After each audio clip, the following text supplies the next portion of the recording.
Hey guys, welcome. Good All to right. see you. Hello. Yeah. I'm in the, as you can see, I'm not home. I'm away, but hopefully that the connection's good. Good to see Tolik in Brooklyn, Julie in Salt Yeah. Lake, Sylvia in We Netherlands, we Cannibal in hear you France. well. We see you well. If you could somehow up the volume just a little bit, that'll be great. But if not, we Okay, can maybe I just need to manage. talk louder, but Yeah, that's good. okay, Mm-hmm. okay, all right. So there's a new sheriff in town in the United States.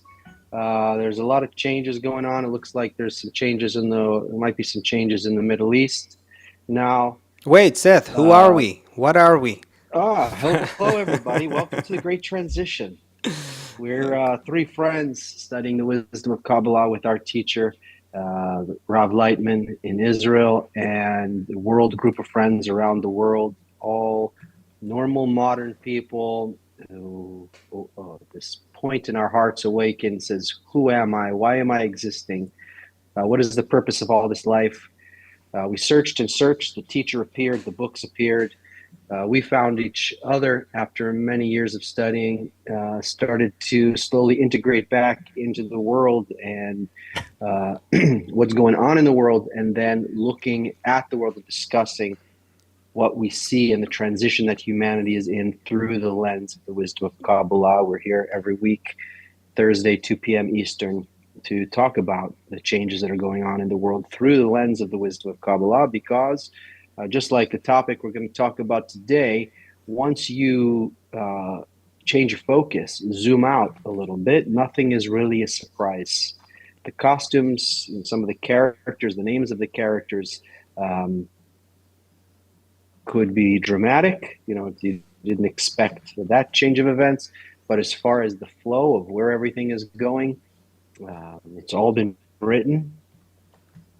And we have the opportunity as humans to not go through this process just like animals who are just living by instinct and then that's the end of the life. But actually, within one, let's say, astrological year, one time that you spin around the sun, you could go through 1,000 spiritual years, 1,000 of those interchanges. So we hope to extend this community wider and wider and deeper, and we'll together refocus our perception on what's going on in the world. And we would like to Refocus. That's see, good.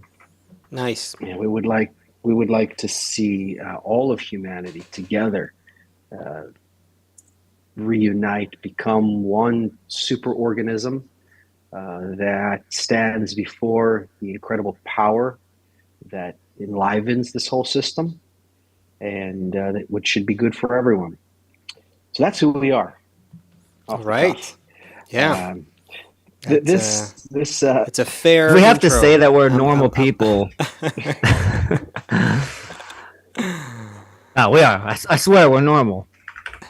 so if you look outside Saturday, there's a very unique astrological event that's going to happen. Venus, Mars, Jupiter, and Saturn will be visible in what looks like a line. And if you take out your binoculars or your No one telescope, does you'll that. also see No one. Uranus and No one Neptune. does So that. Venus, Mars, I won't do that, but Venus, Mars, Jupiter, Saturn, Uranus, Neptune. So there'll be a planetary parade of What about 6 planets there. six? Okay, but then Mercury joins them at some Oh, point. Mercury too? Okay. So I think in February, which we're Mm, almost there. If you have okay. a Galaxy S23 Ultra or above, you can use your camera app and just take it out, and then it shows you where they are. That actually is pretty Mm-hmm. cool wow, because it that's shows you. amazing. Yeah. Sorry, iPhone guy. Mm-hmm. Um, do you have that phone? Yeah, I do. I didn't want to be that guy that says I have it. I was just, Take a for picture. the Show us. kids, for the kids, for the For the kids. kids, All for the right. kids. Actually, I saw that on a Samsung phone. You could zoom in on the moon and see. It's wild. I thought the Yes, iPhone had a good yeah, camera, but that's it doesn't different. even Yeah, compare. Yeah. yeah. Well, All it's right. because they So, whatever. Yeah, doesn't what? matter. Tell us. Well, it's doctored.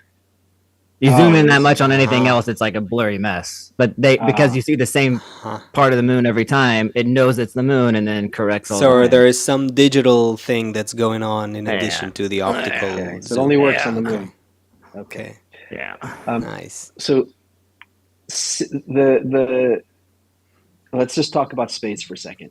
So when we talk about sizes, just to get a perspective, 60 million moons can fit inside of our sun. Oh, Let wow, that's that amazing sink in. stuff. That's incredible. 60, But 60, 60, I think it's 63 million. Anyway, 60 60 million million moons moons. And can it's Okay. fit 20 inside the million sun. Earths, right? Something like that. Something Or like that, right? 40 million. So, Right. but when we look in the sky, the sun and the moon are That's just insane appear if you to be the think about same it for a size. second. Right. 20 million Earths. Just think about it. It's not 20 Earths, it's 20 million Earths. That's a lot. It's, yeah, the vastness of space is just something that Mm-hmm. it's either you when you just start thinking about it, you either think, okay, humans are just, it's just we're just a speck on a speck on a speck on a speck of nothing. It's like, it's, if you just think about the sheer vastness of space and the magnitude of everything, it's like, it's either that we're like nothing, we're so small if you just think about the size, or we're seeing the whole thing. The whole thing is just not what we think it is. It's like, it's one of the Right. two. That, One or the other. yeah. Yeah. Anyway, keep If going. Yeah. we're a perspective could be that if we wanted to measure for existence how great this system we're in, for example, if I wanted to measure like how much that boat costs, it's like a Mm-hmm. stack of dollars that high. Or I wanted Mm-hmm. to measure how much a house costs. It's like if we wanted to measure how great the system is, I think that our perception of the universe and these sizes, like it's even hard, right? We talk about it, and for a second we feel impressed. But to think that our sun is one star, and there's billions of stars in our galaxy, the galaxy that we live in, Yeah. but there's also billions of galaxies. Yeah. Yeah. It's like you're it's hard to even be impressed because we can't even make sense of these Yeah, kind of you numbers. can But if make we could, that's, it's like with time. We can't really conceive of the number. When we say, our estimations show us that this universe was created 13.8 billion years ago. What's a billion years? You can't even, you think Right. about getting through the day, you think about getting through, you think about a lifetime. You think about like what's 1,000 years ago, and 1,000 years ago is nothing, nothing, nothing compared to a billion years. And now you're saying 14 billion years. And then, if you juxtapose that with like the what you're talking about, like the size, the vastness of space. Now, if you combine that, sorry, with theories that physicists are coming up with, like the multiverse, then it's like, oh, wait a minute. So it's Yeah. not even just that. It's like, it's endless options This of that magnitude of space. it's the same It's just though insane. on a micro scale too. I mean, you start thinking about how Ooh. small things get. It's the same. Your mind is blown equally. Mhm. That, by the and way, is more, there's something more fascinating about going small than going big, because going Because it's small, right there. it's right there. Exactly. You like you can put on your hand, you can put a whatever, like a butterfly, like a fruit fly, something. But if you go deep with a microscope, it's all a matter of perspective. We think we are in a universe.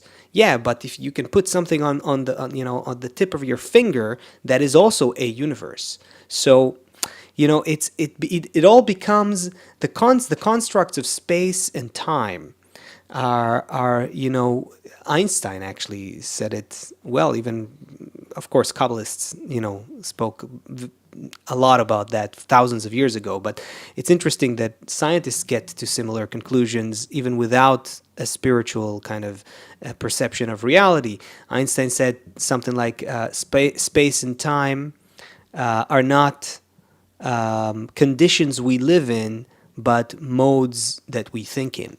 It's an interesting. Yeah. Anyway, go ahead. Yeah. Go ahead. so Yeah. Right. So we'll finish the show and we'll go have lunch, or you guys will go have dinner, and You'll go play golf. well, yes, I will play golf, but I won't be playing golf. But touche. But we lose, like it doesn't, it should, we need a week to just sit together and just comprehend these kind of sizes. And if we could do that, then we might be able to then take another step into, for example, if you stood before the Queen of England, or you stood before, I don't know, something, you would feel some importance. It's hard for us to feel importance when there's also that quote, you can either live as if nothing's a miracle, or everything's a miracle. I don't know who said it or where it comes from, but things would change for us if we could feel what kind of, and we're talking about one variable right now. There's many things like this. So I regressed. The moon and the sun, even though 60 million moons could fit inside the sun, they appear the same. Now, how does that affect people? 15 appear the same, you mean, when ago, we look from Earth, we can't. Yeah. Our perspective doesn't capture that. Yeah.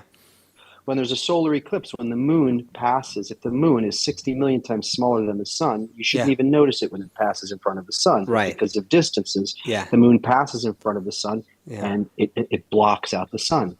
So there was a war between, there was a, right, isn't that a coincidence? Yeah. There was a war 1,500 years ago between modern, it's Mendes and Anatolia or something. It's modern Iran and Turkey. They were fighting for 6 years, and the moon passed in front of the sun, and they took it as a sign from the gods, and they stopped the 6-year war.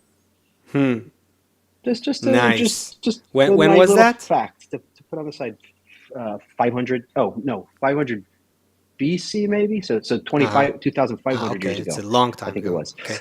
Yeah. And they, so what's this, how does the story go, that they just took it as a, okay. They took it as an omen from the gods that I guess you're fighting, and all of us in the middle of the day, and all of a sudden it becomes dark.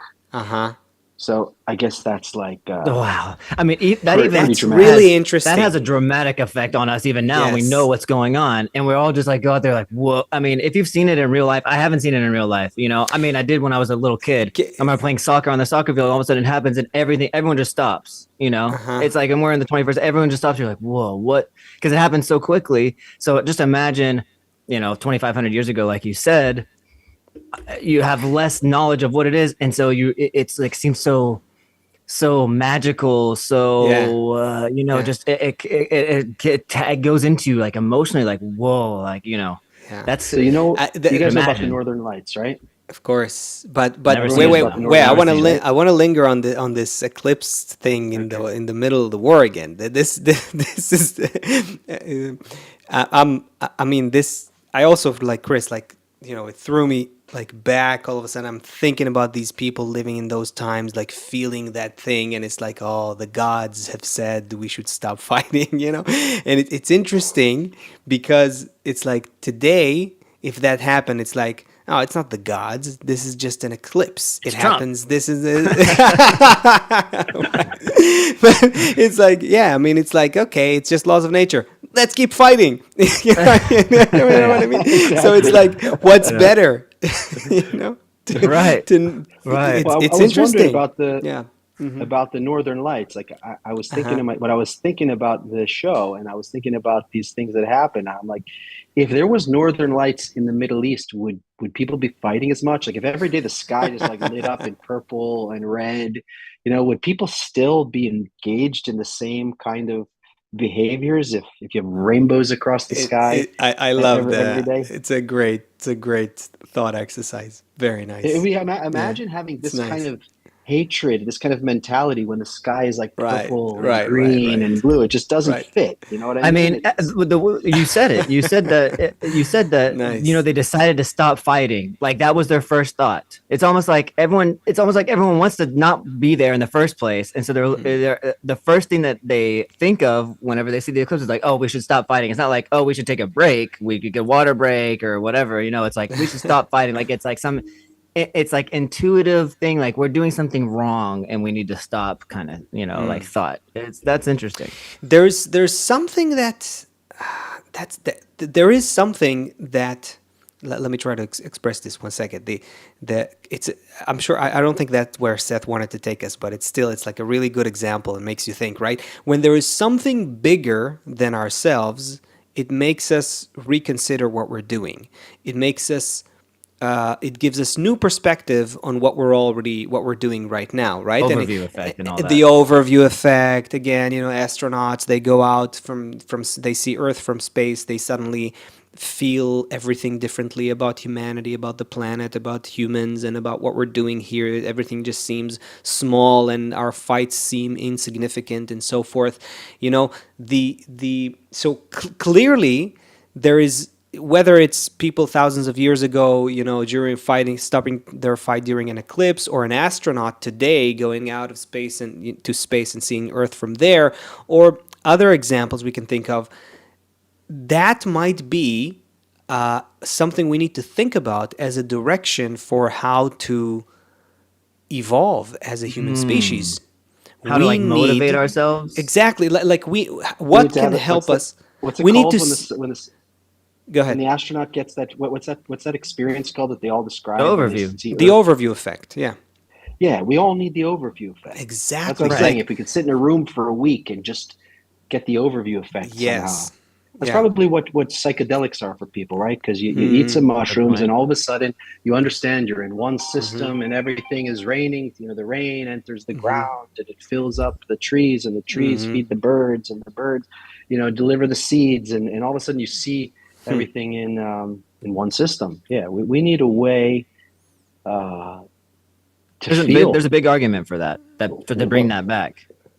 To make it like part of society, these psychedelics and stuff, just for that reason, not to like escape, but to bring on these extra thoughts that we kind of been lacking, it seems like, for a while. So speaking of the, and I really thought about it. Like, I don't think now, of course, that's why the Northern Lights are in the north and not in the Middle East, because there's different reasons why different things are in different places. But I do think if every maybe Jeff Bezos or China can move the Northern Lights over the Middle East, then we could solve this problem with enough money and AI. It's probably doable. But I'll tell you what's doable. You can probably create, if we want to be geeky, you could probably create a simulation of the Northern Lights that will be really, really big in the sky. And then exactly. It's not sustainable. Not sustainable. So let me talk about the Northern Lights for a second. So wait. But you asked the question: will the Northern Lights make people in the Middle East stop fighting? So the question is, if you saw the Northern Lights every day and that became your routine scenery, will it even be Northern Lights? It'll just be the sky. Right. So, That's true. Maybe. Well, Seth wanted to make a point about that, and you ruined it just now. No. I think that there's some things that are okay. Well, let's not get into a philosophical conversation about that. So, what are the Northern Lights? Let's talk about it for a second, because there's something else we can talk about here. The sun emits electrically charged particles. It's constant. Remember, we just said 60 million moons could fit in the sun. We're talking about this massive. Yeah. What is it? Plasma? I don't know what it is. Solar radiation, I think, is what you mean. So this yeah, but I mean the sun itself. The sun is emitting. It's blowing off these waves of electrically charged particles, and they travel tremendous distances. And because the Earth also is magnetized, the particles are funneled towards the poles. That's why you see the Northern Lights towards the North Pole. And when those electrically charged particles smash into the atmosphere, when they smash into oxygen, it affects the wavelength and the sky lights up in one color. When those electrically charged particles smash into the atmosphere, when there's nitrogen, so that's how you get like red, and then you get green, and the sky lights up in all these colors. So speaking of Northern Lights, there was also a situation, you guys probably heard of it. I think it was in I don't remember where it was, but it wasn't up north. It was like 100 years ago, or beginning of modern technology times, where there was a huge explosion on the sun, and a billion-ton wave of charged particles flew at the Earth when it got here. So it was somewhere not in the north. So imagine you're living in Cuba or something, and all of a sudden the sky lights up like that. Yeah. And people who were working at telegraph equipment or whatever kind of communication, the equipment caught on fire, and people were blown away from the equipment because of the electricity that shocked through there because of a what's the name storm. of that event? Biggest. Just Google it. The biggest solar storm. It starts with a 100 years C. ago or There's like something. some kind of event. It's called it's like a big EMP event. Yeah. And is it Yeah, something I don't know what it's that scientists have already figured out the pattern for? Like, do we know how often it happens or something? They say, like that? yeah. They say like every 250 years or something like that. So if it happened today, the internet, the power grid, the satellites would all go down.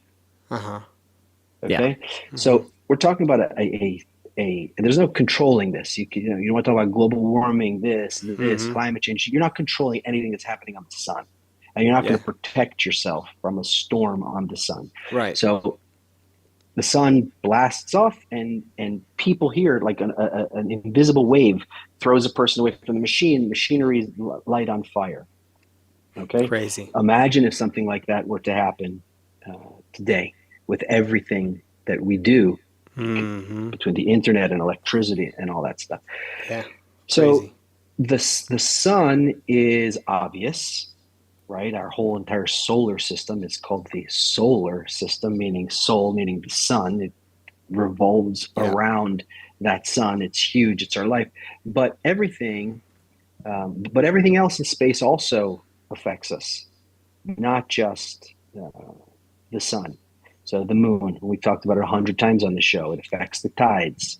We talked about that war that happened 2,000 years ago, where when the moon passed in front of the sun, it Eclipse. stopped the outcome of Carrington 6-year event. war. Sorry. What's the Carrington event? That's how it's called? Yeah. What 250 to 480 years, every 250 to 480. Ooh, that's quite a range. It basically just set us all back to the Stone Age. And So there what are is it? some Just explain what it is. It says it's solar flare. There's a bunch of solar flares that happen. Some of them are weak, but the super solar flare are ones that would just it brings such a huge amount of these charged particles that it's basically just a big EMP wave, and it would just destroy any modern electronics that you have. And you can barricade them behind like these lead and concrete. You can kind of prepare yourself for it, but you can't. Anything Wait. is gone. So the last one happened 100 years ago? The last one they believe happened, I don't remember. I think it was in like 1800s. I can't remember where. Oh, yeah, 1859. Yeah. Okay. And they believed that it happened, but that was before any modern electronics. Yeah, So I whatever understand. electronics they did But wait a minute. But that was what, like you're saying 1850? Almost 200 years. We're right in the so almost 200 years. spot. So what? So maybe like in 50 years, like this, everything just goes down the drain, basically. Yeah. Yeah. All right. Just You like heard it first here, everybody. And for our new viewers, we're creeping towards the spiritual explanation of everything, but we're setting it all up. If you're new here, please know that it's something we like to do. We usually, we go into something, but then we tie it all to a Kabbalistic perspective. So that's usually how We'll get there. it turns out. Yeah. So the moon is affecting our moods. The moon is affecting our sleep, and not just us, all the animals. Obviously, the sun. When the sun is rising, if you've ever been in the desert or anywhere very natural, as the sun starts rising, all the animals start waking up. So we got the moon and the sun here, but now we're talking about this event that's happening. This astrological event that's happening. It just gives us a moment to reflect that all of the things in space are all pulling on each other, and influence. And it's not just gravity, and it's not just solar flares. There's an infinite number of Chris, brought it to our attention again how the Rambam does a good job of speaking about this thing, that all these planets exert all kinds of influences, and not just the Kabbalists describe the whole interior of the system, but all ancient civilizations referred to these things. The Babylonians, the Greeks, the Chinese, the Mayans, they all looked to all these planets and understood, as they were developing farming and as they were developing agriculture and as they were developing their understanding of how the whole world works and who we are and our place in it, and what are the influences that we need to prepare for. Just as they started measuring seasons and measuring the day, they were also measuring these astrological influences also. So as we look up, and so what is unique about the wisdom of Kabbalah here? Because we're in this predictable cosmic harmony. We're in this gigantic integral system where all of these planets and stars are all affecting each other. So, was Trump's win written in the stars? Did 20 million people, for example, the sun rises and the rooster crows, the sun sets and the bats come out.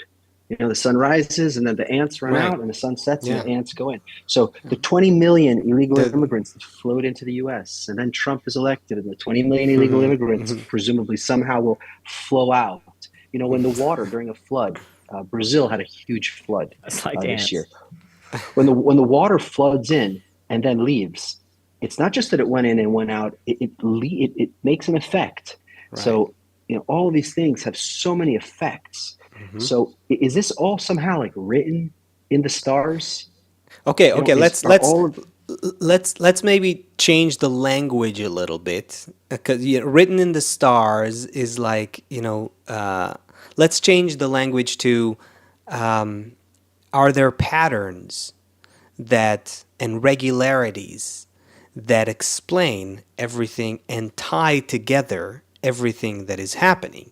And this also, by the way, it connects beautifully to the matter of perspective we were just talking about, right? How you can zoom in to something that you think is really small, but if you zoom into it, it becomes really huge. It becomes a whole universe in itself. If you zoom out, it becomes really tiny. And then you have these patterns that work on are there patterns that work on any scale and in any realm, interconnecting everything that is happening? And so when the stars align or when planets move, it's also part of a pattern or a regularity or a system that ultimately has to do also with, you feeling better or you feeling sick, right? When the bear... when winter comes, the bear feels like she needs to find a cave, and her heartbeat goes down to 8 beats per minute, right? And she goes to sleep for a couple months, and then when the winter, the Earth completes another round around the sun, and the seasons change, and then the bear feels differently, and her metabolism changes and so forth, and she wakes up and she comes out of the cave, right? And so everything that is happening, including our thoughts, emotions, feelings, desires, actions, and itches on the back of our neck, is it all part of this gigantic system of patterns and regularities that are happening? Essentially, even thoughts, I guess. If you're already going to itches on the back of my neck, everything. That's interesting. Very interesting. I mean, if it's not like that, then you're saying it's either nature, right? Reality is random, or it is not random. It has to be one or the other. It has to be one or the other, because otherwise, so what? Or you want to say there's laws, but there's also randomness. That's what there's pockets. There's pockets of randomness inside a regularity, or there's pockets of regularity inside of randomness. Right. It's really, or Wait, let me just to confuse everyone a little bit more, right? So, or I mean, what is the ultimate? What is the notion of randomness, if not the inability to perceive a pattern? You know, because ultimately, is there really, like, that's another question you could ask, philosophically speaking, you know, like, is there really such a thing as randomness, or any kind of randomness that you experience, it comes from your lack of perception of a bigger, deeper pattern? And we mentioned now that that's exactly how AI works? the Yeah, LLMs yeah, work. yeah. That's And really interesting. It's really interesting. AI essentially is patterns. It's all patterns. How these large language model works, it's essentially neural networks that are capable of really well identifying patterns and creating abstractions from the patterns and so on and so forth. But it's all What's an patterns. example of that? Yeah.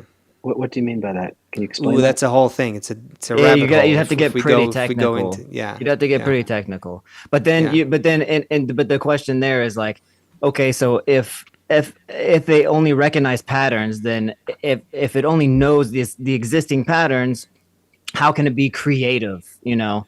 But the thing is, if it knows how to recognize patterns, then it can create patterns. And that's kind of like the step that we're getting into. Don't need to get there now, but if it's all only patterns, like this is kind of the mindset, I guess, that we're getting into now.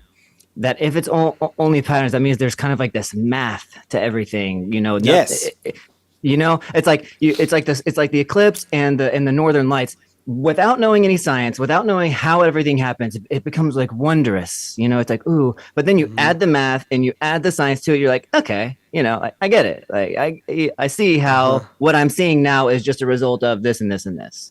Which then brings up something very interesting Kabbalistically, because essentially what Kabbalists attained and described in their writings is a kind of a master pattern, a kind of a master template on which many other individual templates are continuing. It's like the master fractal of reality. That's basically what they describe. It's what some people later, you know, think of as the name of God.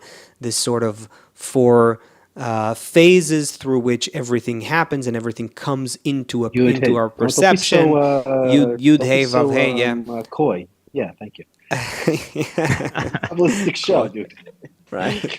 So, I mean, that's and that's interesting, because Kabbalists talk about human emotions and feelings and what we go through, and when a person feels bitter or sweet or truth and false, they talk about that as a pattern, as a system of laws that you have to that you go through. They talk about all of human evolution as a pattern that you can understand and observe, and you can see it in human history. You can understand from there where humanity is going and so forth. Yeah. Okay, so here's, I guess, another layer to that, which it's like there's. Wait, are we going deep into the how LLMs work, or that's we'll save that for a different show? Okay, different show. We're done with that. We should, because that's fascinating. It's fascinating if we draw the parallels to. I'd like to know if you could. And we will. It just takes a little bit of extra background, which I don't know if we have. You necessarily neglect the thing that is a pattern. You know, you understand the contrast. Hold on a second. Go ahead. When you think of Oppenheimer, or when you think of actually any of the scientists who, you know, Carl Sagan, for example, any of the scientists who got really deep, Chris, it's interesting, because the ones who got so deep in and discovered that the whole thing is just a system were emotionally in a state of awe. That's probably what Asaf wanted to It's not say. just like I noticed that everything is it's exactly what I wanted to go. Yeah. Yeah, I noticed that everything is a system, and so that I'm just rational. If you get to the point where you fully see the system, I think it's like seeing a thing of beauty. Let me both share something, and I'll start from sharing something. You know, when I'm sure every one of us, everyone who, a lot of people, let's say, who came to the wisdom of Kabbalah had, in the beginning especially, in the first encounters with this wisdom some sort of a some sort of a moment where you go like, oh, like what did I just, what Something what like just came to be? And I remember, I remember it in detail. The very first time, it wasn't my very first encounter in Kabbalah. My first encounter with the text from Bala Sulam, from the first few, not the very first item, but I think item 4, 5, 6, something like that. In short, from the preface to the Wisdom of Kabbalah, where he explains the 4 phases of direct light. I remember reading that text and I couldn't breathe. I couldn't breathe. I didn't understand exactly what it is that I'm reading, but I couldn't breathe for a couple seconds. It was just like like that. Yeah. It was like that. Very familiar feeling. It was like that, just like that. And why? You think about it, like why? There is something about the coming to awareness of the patterns. When patterns come to our awareness, there is some sort of a, man, I don't even have the words for it. In short, what I'm trying to say is, I mean, okay, let's take it to another area, because it's not even just with the wisdom of Kabbalah. It's very typical with the wisdom of Kabbalah. But I'm sure when Einstein came to the idea of E equals mc square, he also had some sort of a like okay, something like that. Okay, Yeah. so that's like now the beautiful thing with Kabbalah is that Kabbalah recognizes that all of science and what people find in the true, like, hard sciences, not the stuff where we're not even sure what we're researching, but when we're researching like the inanimate level and the vegetative level, and we can actually make observations about patterns, like the laws of physics and things like that, even though Kabbalah views all of that engagement as illusory, meaning we're not investigating the actual reality, we're actually investigating our own perception. Whoa, Seth disappeared. But did he actually leave, or did he just leave in Or our, are we just, in our are perception? we Did just we, did- imagining? but where was What I do we anyway? do in this situation? I don't The know if you continue. I think we call. Wait, okay. Okay, Confirm? we Oh, no, right there. There we go. it's yeah. We just wait. Okay, here he is. The Here we bingo go. ladies hacked the I'll watch Wi-Fi. back the recording. No, Keep going. that's it, I really Seth. think You that missed here. something that cannot be. I don't know if you can ever. Always if you happens to me. It keeps it renewing for me. Right. No, but anyway, I'm just saying Excitement. there's just to conclude this point, that there's levels of patterns, and even in our material perception of reality, what we think of as physics and biology and so on, and how we explore these levels of nature, which are actually levels of our own perception, but that's like from a spiritual perspective, we still identify patterns in all of those levels. And from a Kabbalistic perspective, they don't contradict. That's the beauty. How Bala Sulam writes in, I think, the teaching of Kabbalah in its essence, that the wisdom of astronomy and the wisdom of physics and the wisdom of biology and all and anatomy and all of that, they're all arranged according to what Kabbalists refer to as the ten sfirot, and it turns out that Kabbalah and the sciences, they're contingent upon each other. They're Wait a second. Yeah, I'll So find you're that saying quote. that- You know what? I'll find it. Yeah, go ahead. You're saying that patterns are Everything. necessarily Patterns a are component of reality. if you want to speak in a language that might repel some rational, scientifically inclined people, but maybe will attract other people. You could say that any pattern in nature, in reality, on any level, is like the imprint of God in our experience, in our reality. And it's almost any like you don't pattern. have to. You don't. You yeah. go Chris, Seth, go Seth. Now go, Seth. Go, I was go. like, you don't have to repel. You don't have to repel the scientists. You just need to refer to God as this Exactly. singularity. This law. Redefine You it. did gotta redefine the Yeah. concept. Yeah. Yeah. Yeah, I and think. and Go ahead. right. And there was also this cool this concept of like, how everything evolved on planet Earth, biologically.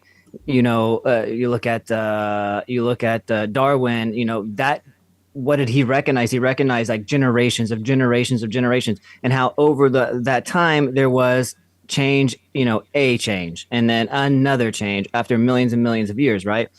And when the brain starts developing more, especially in humans and especially in our times, the brain, it doesn't need to go through these biological changes where it has these instincts built into the DNA that becomes like this pattern recognition, like, oh, I'm a frog or whatever, I don't know, frog, I'm a frog and I see like a shadow over my head. That means that I'm not thinking that that's a shadow over my head and that's a predator that I need to run away from. There's an instinct, right? And then, but whenever you develop your brain, you develop the ability to recognize patterns.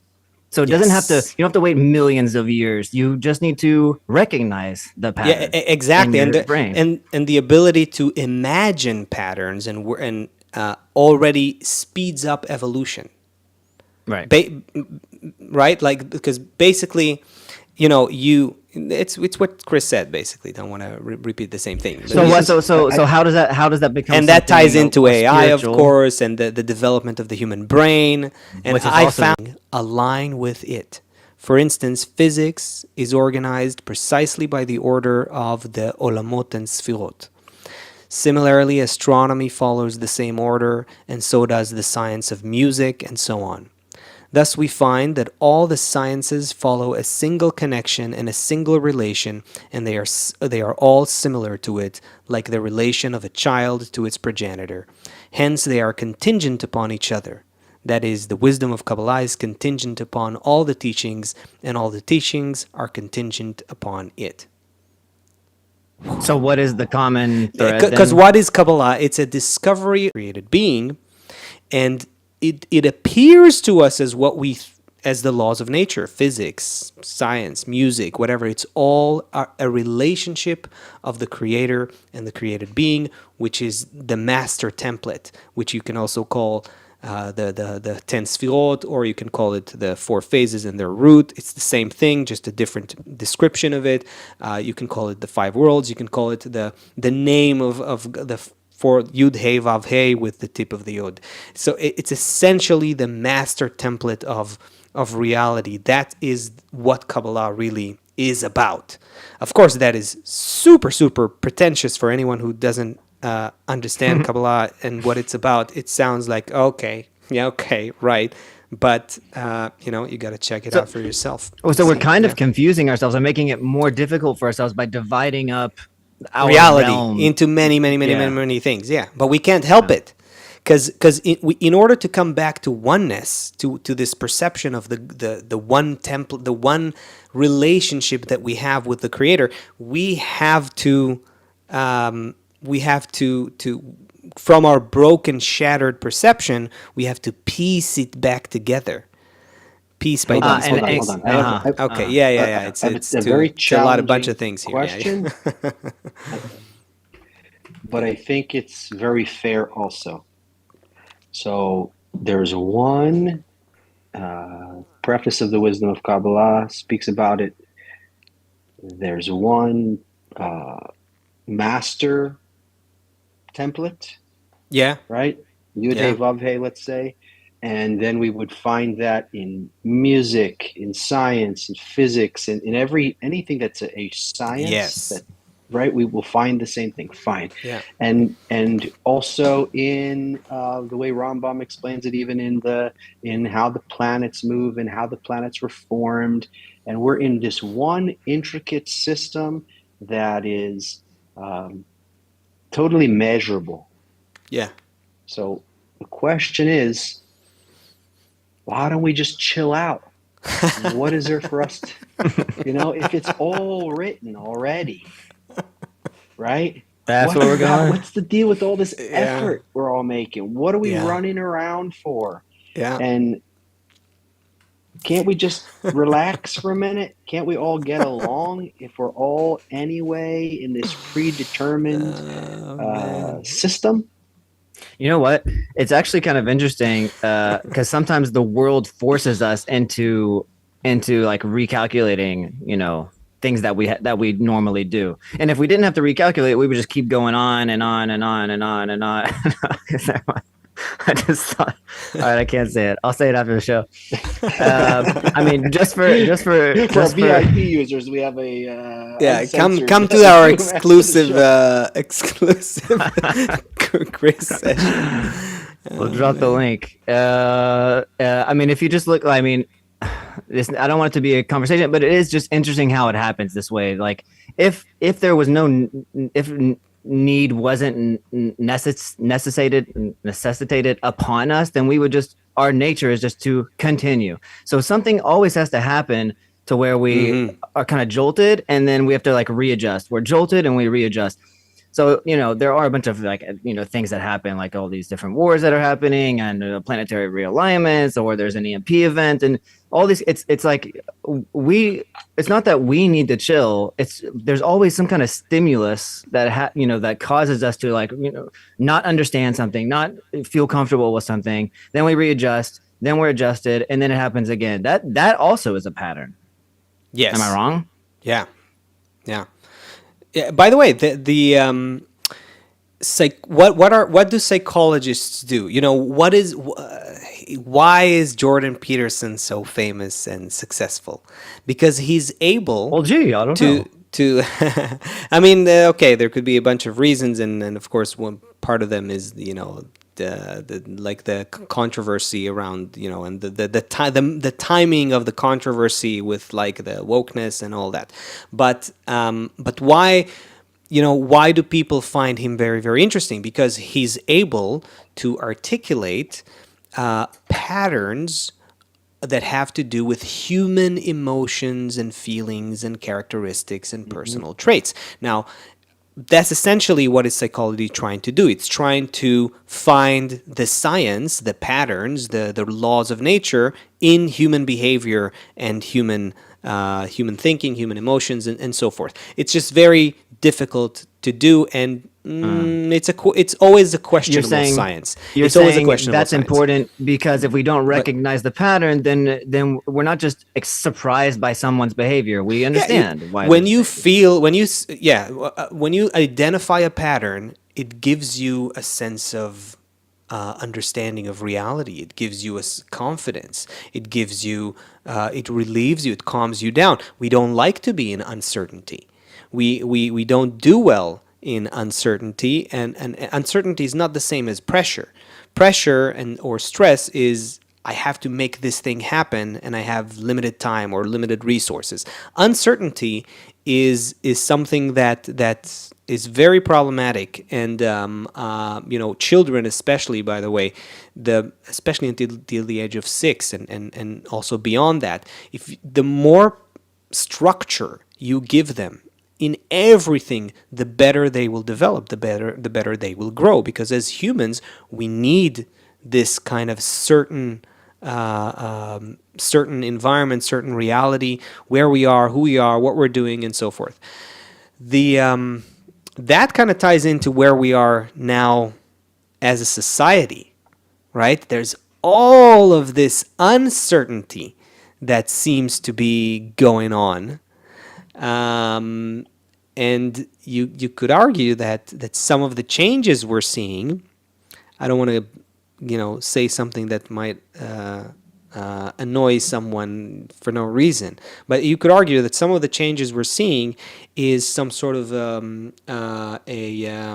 what's the word for it? Like a not backlash, but similar to backlash. Like, what's the word where something happens and then there's like a response that brings things back? Repercussion? No, not repercussion. Anyway, okay, let's say reactionary thing. Anyway, I think people are somewhat expressing a need to find balance again, to find structure, to find certainty, to find clarity. So I buy it, right? So let's say yes. I just want to speed it up for a minute because we're getting short on time. Let's say we went into this wokeness thing, or there's 50 genders, now it goes back, there's 2 genders, then there was this, and then there was this, and it doesn't matter. It's swinging. The pendulum is swinging. But if we were to zoom out and understand the system enough, we would it's all written already. The whole process we're going through, it's already there. Yeah. The whole thing is in the system. Right. So my question comes back again. We can go into all of these elegant details that you're describing and even more. So if it's all happening according to a plan and there's an action and a reaction, that's what you said. Jordan Peterson was famous because there's a reaction. Because if everybody was already doing what he talked about, nobody would care what he's saying because it's just one of a million people saying exactly the same thing. He's important because it's a reaction to something else. Yeah. So here we are, and the question is, who cares what, does it matter what we do? Not does it matter what we do. It's everything we're doing anyway, predetermined. So like whether or not I try really hard today or I don't try really hard today, it's not going to make a brighter tomorrow happen faster or any slower. It's going to happen according to the same structure from above, right? You already told about it. You read it. You were in awe. There's the structure. So, but the human, because the human has the unique quality, benefit, advantage of being confused. We're the only thing in reality that actually is confused and therefore can make some sort of an effort, an inner development that we can call choice. And that's why this patterns, the master pattern, is concealed from us. And because it's concealed from us, we can discover it and experience it consciously. So, you know how fulfilling it is to be confused and then the Kabbalists write not confused. There's a great sentence from Kabbalists. En simcha ke'atarat hasfekot. There's nothing greater, better than the resolution of doubts. But for that you have to have doubts. I mean, resolution of doubts also, I don't think it translates that well to English. But it's like does it capture it? Like maybe it captures it. Everyone identifies with that. But it's like en simcha ke'atarat hasfekot. Like it's like that's essentially that sense of this. What is it really? Discovering of certainty, discovering God. That's essentially what it is. In order for us to discover God and become partners with God or attain God, coming to terms as a human with this program of nature that created us, that's what we were built for, made for, created for, and that's why we're opposite to it and it's concealed from us and we're confused in the first place. Because just to have that, to get to the point where we have that conscious discovery, that's what it's all about. Even that bit of information where I didn't know that it was about me being confused and then finding confusion. The fact that I now understand that, I received some information that clarifies the fact that I'm confused is actually positive. That's also fulfilling for, for someone who may be hearing that for the first time. Sure. And I mean, and I would, from a personal point of view, I would say that I think this is, I mean, we're engaged in Kabbalah for all of us for 20 years. It's a lifetime, it's a generation, it's like a long time. And I mean, the thing that motivates us, I think, is the fact that Kabbalah connects you, even if it's if you kind of practice it, if you study it and practice it and so on, it connects you to that great goal, to that great, you kind of see the light at the end of the tunnel. I don't know how to say it. I mean, do you guys have a better way to say And it? you're okay It's like, with the gradual change. I think if you from any other, maybe, I don't know, from another mindset, you're like, if I get it, then I get it, and then it clicks, and then I get everything. You know, I get the full package, all the whole bologna or whatever. Because that's a mindset that is like, oh, I need to understand, what I'm living for. But everything on the path it's all, it's just a little accumulation, like a little bit here, a little bit there, a little bit there, a little bit there, a little bit there, a little bit there. And that's the natural way. That's, there's no magic, it's just a natural accumulation of solving these contrasting confusions. yeah, That's and you the begin, path. and yeah, go ahead. There's such a machine that that, like, when you've probably seen like a stationary bike, and like as you pedal the bike, it keeps the lights on, and when you stop pedaling the bike, the light goes off. Sure. So it's as if this whole magical reality appears to us because of our engagement. Great example. Nice. What is the engagement? I mean, we could in shorthand say the engagement is our becoming like that force. Yeah.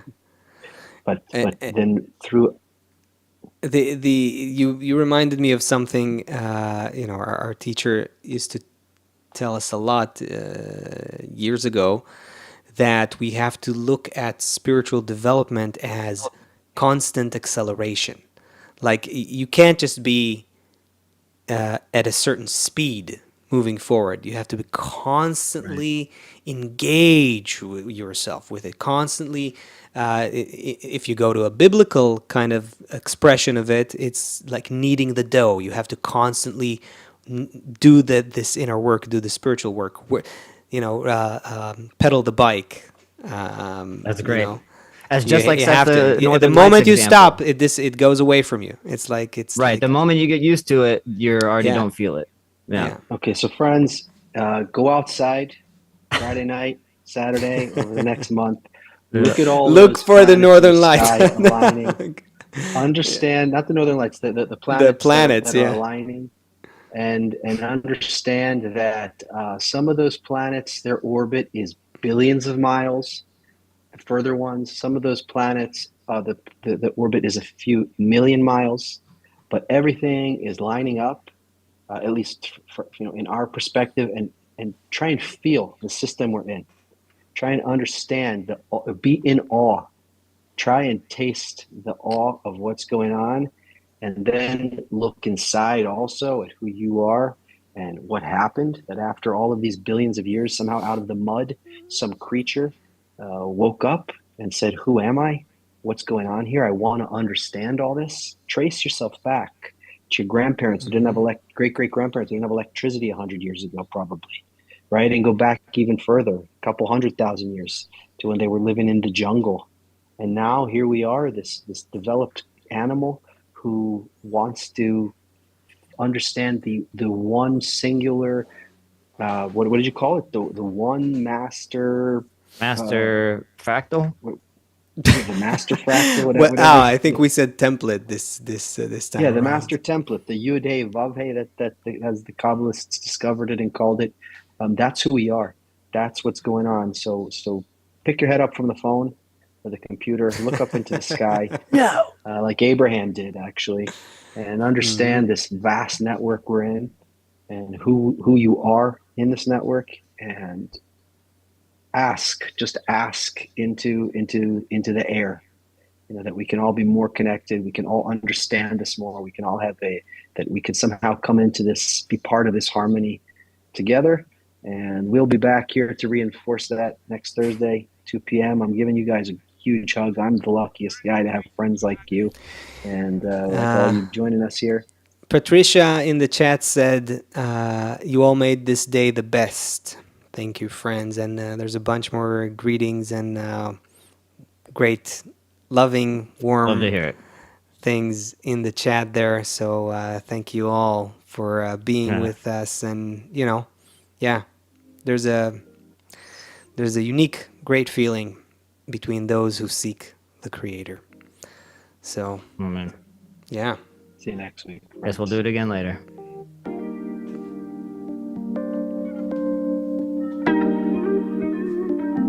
We've all been hiding under masks, our children growing up too fast. And when the future comes at last, we all must find a way to live in love, y'all. Everybody's right, and somehow everybody's wrong. But if we all don't get along, we all will lose our chance to live in love, y'all. Wake up from the future. Wake you to the feeling that you got to give love. This is your wake up from the future.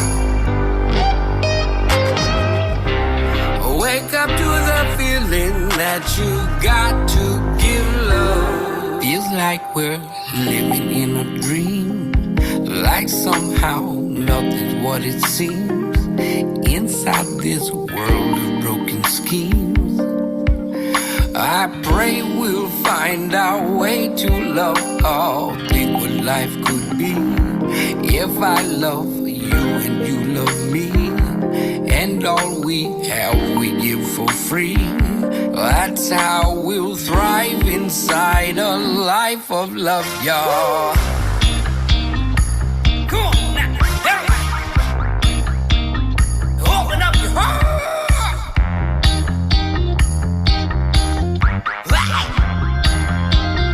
Open up your heart. Wake you from the future.